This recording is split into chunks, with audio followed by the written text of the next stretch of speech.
Listen, you're going to have to stop looking at the bricks that people are throwing at you as an attack and start looking at it as free inventory. That's the only way you're going to begin to live your life freely, okay? I recently had a moment at my son's birthday party that proved to me that the same spirit with a different face will continue to show up until you stop giving it a seat at your fucking table. So that's why I want to talk about the blessing behind betrayal and going no contact and why it's a high level form of self love and self care.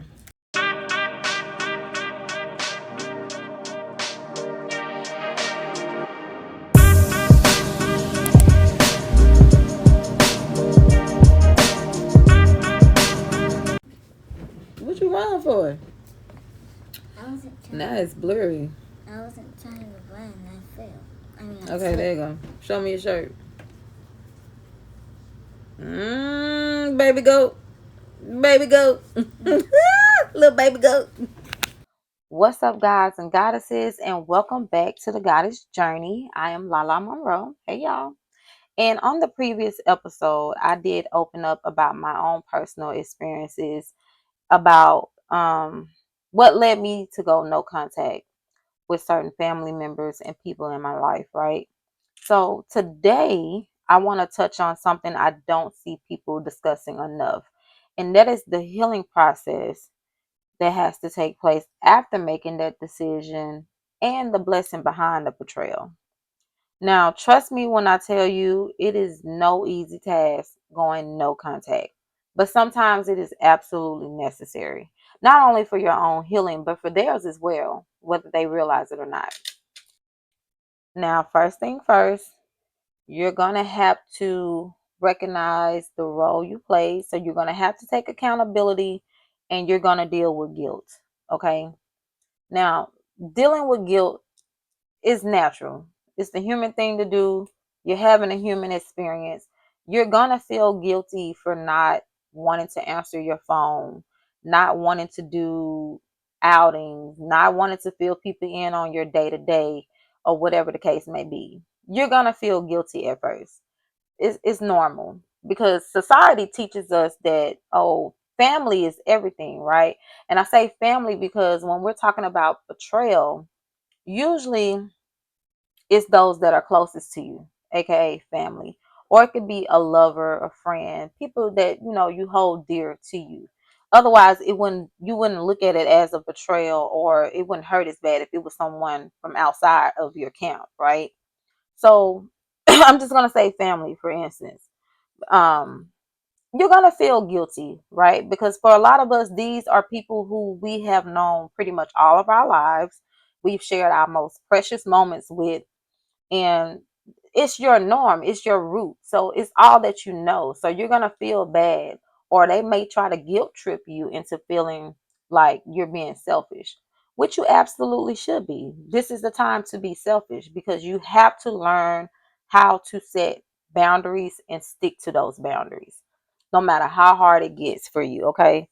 um they're gonna test you, and you're probably gonna realize, because I know for me in the very beginning when I first went no contact, I realized the amount of times that I wanted to pick up the phone and call and celebrate certain milestones or just catch up or whatever. I had to realize that it actually was me who was intertwining these people into my day-to-day life, not the other way around. It was me constantly reaching out to them. It was me constantly offering my assistance whenever they need help with something. I would literally drop everything that I'm doing to go help them deal with their chaos or whatever the case may be.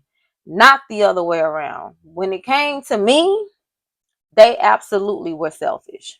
They put themselves first. So now it's your turn to be selfish. That's okay.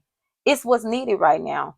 You have to learn how to set boundaries and stand on those boundaries, because if you don't stand on your own boundaries, they damn sure are not going to respect your boundaries. Okay? If they see you give in here and there, you're going to continue to get the same exact treatment. It's not going to change. So you have to really take accountability for the role that you played in the situation. Although it may not be an easy thing to do. It's easier to sit here and play victim, but there are no victims here. Okay, let's be for real. There are no victims here. We are all here to learn. And that's what you have to do. You have to look at the situation, analyze the role that you play in the situation, and learn from it. Bottom line. And just because you go no contact from people does not mean that you don't love them. Because a lot of people will try to guilt trip you into thinking that, oh, you don't really love me. No, it's not that. You have to realize that sometimes loving people means loving them from a distance. Okay, just because I don't answer my phone or I don't want to be involved in any family outings or do all that stuff I used to do does not mean I don't love you. It means I'm taking some time to myself to pour back into myself, because you cannot pour from an empty cup, especially if you're dealing with situations where there is no equal give and take. Okay, like for me, for instance, the things that I was doing for these people, they would never do for me. Okay, when they call, there's always a motive. So don't let anyone guilt trip you into thinking that just because you're taking time away and you're pulling back that you don't love them. You absolutely can, but sometimes it's necessary to love people from a distance. So the second thing is the quiet reality of healing. Okay. During your healing process, after so long, you're going to realize that it does get quite lonely. Okay. It's going to get very quiet. Okay. But healing isn't always this aesthetic journey that people post online. Sometimes healing is just waking up every day and choosing peace. And for a lot of us, that's uncomfortable to do because you're so used to chaos. So you have to get used to the quiet. Your phone's not going to be blowing up. Your phone's going to be dry as hell, matter of fact. And like I said, you're going to be lonely sometimes. And it's just going to be very boring and scary because it's different. It's like I said, especially if you're used to consistent chaos, because for a lot of us, chaos has become the norm, and that's not good. So when you finally experience some peace, it's going to feel strange to you. You're not going to know what that is, but you have to get in that quiet space in order to realize what it is you just experienced and why you experienced. Because if you're constantly being distracted by noise, you're not going to be able to get the downloads. You're not going to be able to hear what it is that God, spirit, or the universe is trying to show you about your experience, what you just experienced. So you have to get comfortable with the quiet, the silence. It's not going to be glamorous. Some days you're not going to look your best because you're still trying to rebuild or re-regulate your nervous system. You truly have to heal your nervous system, and it's not an easy task to do at all, and it takes time. Now, as soon as you get used to that silence and you begin to regulate your nervous system, then comes the karmic test. Okay, and this is where it gets juicy. All right, so you're going to notice the same energy, the same patterns come back around. It may be different spaces, different faces, but it's the same spirit. Now, the test isn't so much about whether these situations will show up or not. They're definitely going to show back up. That's guaranteed. I guarantee you it's going to come back around. But the real test is more so about your response. Are you going to respond the same? Or are you going to respond differently this time? Because guess what comes after a test? Usually a reward, right? You either going to pass and move to the next level, or you're going to fail and you're going to have to repeat the lesson again. That's literally life summed up right there. I hate to tell you, you thought it was something bigger and greater than that. It ain't. That's simply all it is. You're here to learn, period. And that's another reason why I say it's important that you take accountability in the beginning. Okay? Because the only way that you're going to be able to pass this test is if you're willing to change your response. You cannot change other people. You can only control how you respond, right? So it's going to test you. Life is going to test whether or not you learn the lesson. So it's going to come back up. It's going to be the same situations, different places, different faces, probably same scenarios for some of you. It could be the exact same or it can be a little different. But life is going to test you to see, did you learn the lesson or not? Because we can go through this shit again, but I don't think you want to. Sometimes the very people that are sent to break you are the same people that reveal just how powerful you are. Okay, so when you see this test come back around, I really need you to think about that. Are you going to bend and fold and fall for the same okie doke and repeat this cycle again? Or are you going to stand in your power and respond differently? Like truly stand in your power for real. Because this could be a breaking point for you. Now, I recently dealt with a situation that tested everything I'm teaching you today. And I'm sharing a full deep dive on my Patreon. But the incident itself was so surreal. And I had to catch it after a while. I had to realize, like, damn, that's not the first time I've had to deal with something like that. But I noticed that my response was definitely not the same. So trust and believe I won't be dealing with that situation ever again. I guarantee you, especially with that person. But I will share that full story in full detail on my Patreon. So be sure to follow me there. A lot of times, betrayal is one of those final initiations as a chosen one.